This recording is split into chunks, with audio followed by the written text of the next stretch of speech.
मोदी सरकार की एक ही बात है, जो चीज़ वो लागू कर देते हैं उस चीज़ को वो हटाते नहीं है। उनका अगर वो चीज़ को वो उसको कैंसिल कर देंगे तो उनको किसी ने कहीं ना कहीं लगता है कि उनकी बेइज्जती हो रही है। अभी कुछ लोग हमारे जो बैठे हुए हैं ना घरों में ना, इनको सबको बाहर निकलना चाहिए। अगर किसान है तो हम हैं, अगर किसान नहीं है तो समझ लेना हम भी नहीं। किसानों ने काल दे दी है, मगर मोदी और शाह की कान पे जूं तक नहीं रेंग रही कि ये किसान विरोधी कानून वापस लिया जाए। केंद्र सरकार सत्ता जो है ना, ये कुर्सी के नशे में है।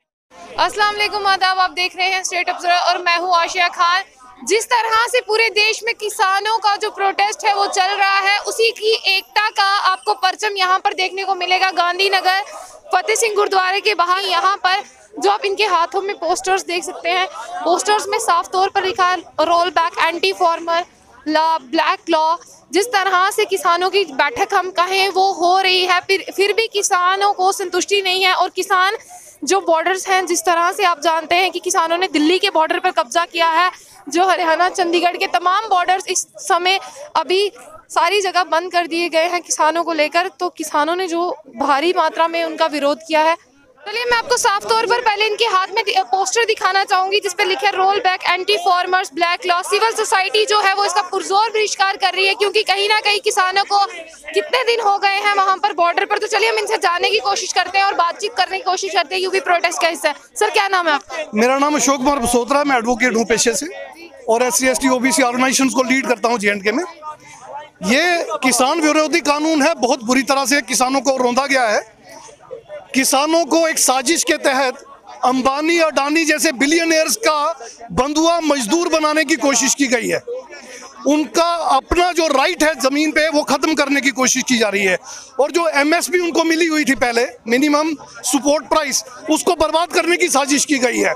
तो इससे पूरे देश के किसान जो है वो धरातल पे आ गए हैं और उनकी ज़मीनें जो है वो अंबानी अडानी के हाथों में जाने की कगार पे आ गई हैं। ये भारत एक कृषि प्रधान देश है। 70% आबादी इस देश की जो है कृषि पे निर्भर करती है, एग्रीकल्चर पर निर्भर करती है।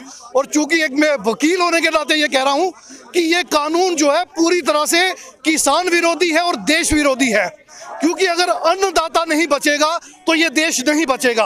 और अन्नदाता के हाथों से जमीनें छीनकर इन पूंजीपतियों को, कैपिटलिस्टों को देकर उनकी बर्बादी की एक साजिश जो है वो बीजेपी मोदी शाह सरकार ने रची है।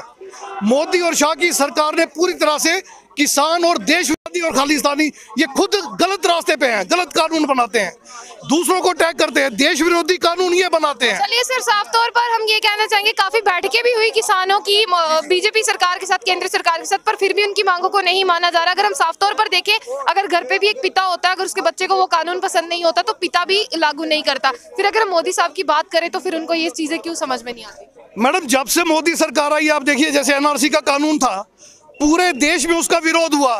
क्या इन्होंने कानून वापस लिया? अब किसान विरोधी कानून है, किसानों को समझ में आ गया है, पूरे देश को समझ में आ गया है, पूरे देश का विरोधी कानून है ये, और किसानों का खास करके विरोधी है। इतनी कोशिश उन्होंने की, अब देखिए पूरा दिल्ली चौक कर दिया उन्होंने, पूरा UP border, Haryana border, Rajasthan border choke कर दिया, और 8 तारीख को तो पूरा दिल्ली के पूरा भारत चौक हो जाएगा। किसानों ने काल दे दी है, मगर मोदी और शाह की कान पे जूं तक नहीं रेंग रही कि ये किसान विरोधी कानून वापस लिया जाए। ये सरकार ही किसान विरोधी है और देश विरोधी है, मैं ये कहना चाहता हूँ। चलिए हमारे साथ साफ तौर पर तेजिंदर जी, हम इनसे बात करना चाहेंगे कि क्या ऐसी मांगे हैं जो अभी तक मोदी सरकार नहीं मान रही है। जी, सबसे पहले तो मैं आपसे ये जानना चाहूंगी कि इतने दिन हो गए किसानों को प्रोटेस्ट करते हुए, मोदी सरकार क्यों नहीं बात मान लेती किसानों की? मोदी सरकार की एक ही बात है, जो चीज़ वो लागू कर देते हैं उस चीज़ को वो हटाते नहीं है।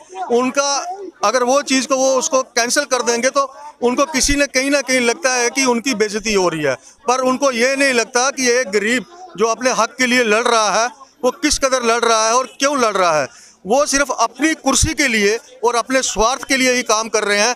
देश के लिए वो 1 रुपये का काम नहीं कर रहे हैं। वो जब से प्रधानमंत्री बने हैं तब से वो टूर्स पे रह रहे हैं।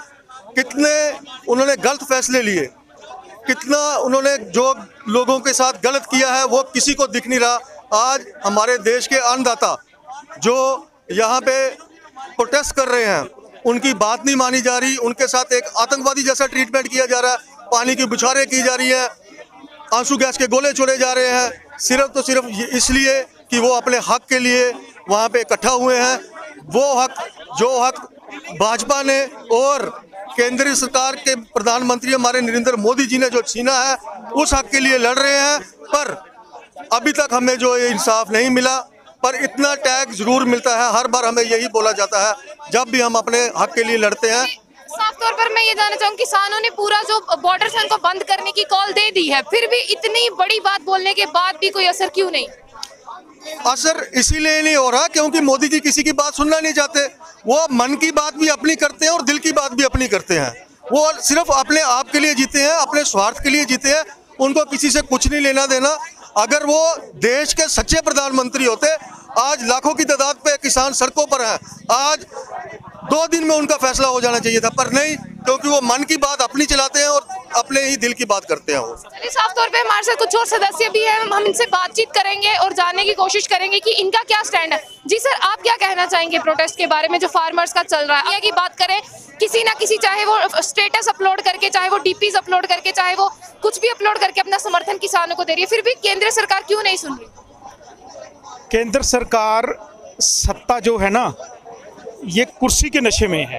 पहली बात देखिए, माना कि अगर वो प्राइवेट प्लेयर आ जाता है पंजाब में, मान लिया हमने प्राइवेट प्लेयर पंजाब में आ गया, ठीक है ना, उस बिल में एक बात लिखी हुई है कि अगर आपका डिस्प्यूट हो जाता है प्राइवेट प्लेयर के साथ, ठीक है ना, तो आप कोर्ट में नहीं जा सकते। ये कौन सी बात है भाई, आप कोर्ट में नहीं जा सकते।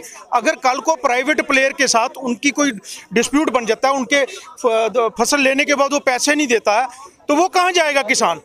इसका मतलब किसान को खत्म करने की पूरी कोशिश की जा रही है। ये बहुत बड़ी विडंबना है, बहुत बड़ी बात है जो हमारे लोग समझते नहीं रहे हैं। उनको समझना चाहिए ये बात। ये जो किसान, अभी कुछ लोग हमारे जो बैठे हुए हैं ना घरों में ना, इनको सबको बाहर निकलना चाहिए। अगर किसान है तो हम हैं, अगर किसान नहीं है तो समझ लेना हम भी नहीं। सर, अगर मैं मोदी सरकार की तरफ से बात करूं तो उनका कहने का मतलब यह है कि कुछ पॉलिटिकल पार्टीज इनमें इन्वॉल्व हैं जो उनको गुमराह कर रही हैं। उनको ये कानून समझ नहीं आ रहे हैं कि पॉलिटिकल पार्टीज इसका फायदा उठा रही हैं। आपको क्या लगता है, इतने बड़े तबके में जो सड़कों पे बैठे हैं, क्या उनको ये पॉलिसी समझ नहीं आ रही होंगी जो उनका व्यंग है? मोदी साहब, you are not only person intelligent in India. So many peoples are intellectual here. Everybody can understand. Everybody, even then 5 साल का बच्चा जो एक झंडा उठा के चल रहा है, वो भी अंडरस्टैंड करता है। ये मोदी साहब, आप क्या कर रहे हो? आप अपने आप को अहंकार में बैठ के, अपने आप नशे में बैठ के ये बातें मत सोचो कि किसान को समझ नहीं आ रहा है। किसान को एक एक चीज़ समझ में आ रही है, एक एक चीज़ समझ में आ रही है। अगर उनको समझ नहीं आ रहा है तो वो कैसे बाहर सड़कों पर लाखों अपना घर बार छोड़ के ठंड में जाके बैठे हुए, कितने लोग वहाँ जख्मी हैं, कितने लोग मर गए हैं, वो उनको पता ही नहीं है। और कुछ शरारती अंसर ये जो बीच में घुसा के ना, कभी इनको खालिस्तानी बना देते हैं। अभी एक हरियाणा वाले ने पोस्ट डाली है, उन्होंने ये बात बोली, इन पंजाब के शेरों ने हमारी मरी हुई जमीर को जगा दिया। ये सुनकर उनको शर्म आ जानी चाहिए। जो ये अपनी बातें करते हैं ना, सिर्फ राज्यसभा के टुकड़े लेने के लिए, जो अपने चैनल चलाते हैं, कुछ चैनल में, सभी की बात नहीं कर रहा, कुछ चैनल जो राज्यसभा के टुकड़े लेने के लिए या पॉलिटिकल माइलेज लेने के लिए ये बातें खालिस्तान की चलाते हैं, उनको सारे, आज यूपी वाले भी खालिस्तानी हो गए, आज एमपी वाले भी खालिस्तानी हो गए, आज मध्य प्रदेश वाले भी खालिस्तानी हो गए, सभी खालिस्तानी हो गए। इनको शर्म आ जानी चाहिए इनको। चलिए, साफ तौर पर हम आपको यहाँ पर दिखाना चाहेंगे कि जिस तरह से पूरे चंडीगढ़ बोलते, हरियाणा, दिल्ली बॉर्डर की बात करें, वो सब सील हो चुके हैं किसानों के प्रोटेस्ट की वजह से। आज जम्मू कश्मीर से भी आवाज उठी है, आपको साफ तौर पर हम दिखाना चाहेंगे। अभी हम गांधीनगर फतेह सिंह गुरुद्वारा के बाहर मौजूद थे, तो आप यहाँ पर दृश्य में देख पाएंगे कितनी भारी जनसंख्या में यहाँ पर नौजवान भी मौजूद हैं जो इस प्रोटेस्ट का हिस्सा बने हैं। चलिए, साफ तौर पर हम आज यहाँ पर जम्मू कश्मीर से भी आवाजें उठी है, किसान एकता जिंदाबाद। जिस तरह से जम्मू कश्मीर में भी आज किसानों के लिए आवाज उठना शुरू हो चुकी है। और किसानों की अगर हम बात करें, उन्होंने पूरे भारत बंद का ऐलान कर दिया है, सारे बॉर्डर्स को सीज करने का ऐलान कर दिया है, क्योंकि जो मोदी सरकार उनकी बातें नहीं सुन रही, वो इन सब चीजों से नाखुश है। तो यहाँ पर भी, जम्मू में भी आज यहाँ पर प्रोटेस्ट हुआ है। ये पीसफुल प्रोटेस्ट था, सिर्फ यहीं गुरुद्वारे के बाहर हुआ। बाकी यहाँ पे लोगों ने शांति पूर्वक से सबको अपने अपना संदेश दिया और उन्होंने मोदी सरकार से मांग की है कि वो किसानों की बात को सुने, क्योंकि किसान ही अन्नदाता है, कृषि दाता की अगर हम बात नहीं सुनेंगे तो हम अपना पेट कैसे भरेंगे। तो यहाँ पर भी लोगों की यही अपील थी कि जो किसानों का प्रोटेस्ट चल रहा है उसको शांत किया जाए, उनकी मांगों को सुना जाए। तो ऐसे ही और भी अपडेट्स के लिए जुड़े रहिए स्टेट ऑब्जर्वर के साथ।